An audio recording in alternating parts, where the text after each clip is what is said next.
आणि आता बातमी धुळ्यात नाही। धुळ्याचे माजी आमदार कुणाल पाटील हे भाजपात प्रवेश करणार आहेत। सेवा करण्यासाठी भाजपमध्ये पक्षप्रवेश करणार असल्याचं कुणाल पाटलांनी सांगितलंय।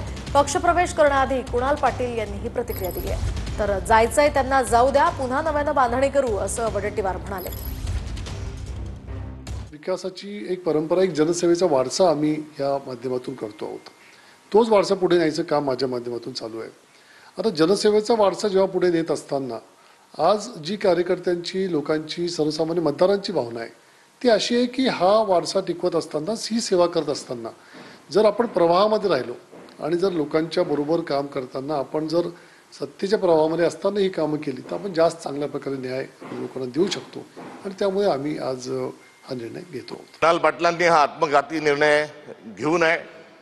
त्यांचे आजोबा हे काँग्रेसकडून खासदार होते, त्यांचे वडील जे आहेत हे दीर्घकाळ मंत्रिमंडळात राहिले, काँग्रेसचे मोठे नेते होते।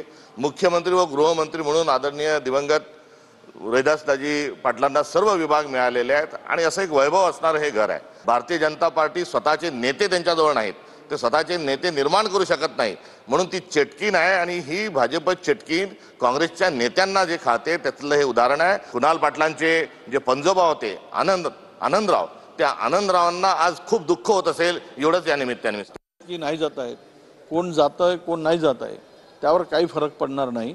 ज्यांना वाटतं ते जाऊ द्या, पुन्हा नव्यानं आम्ही बांधणी करू, पक्ष उभा करू।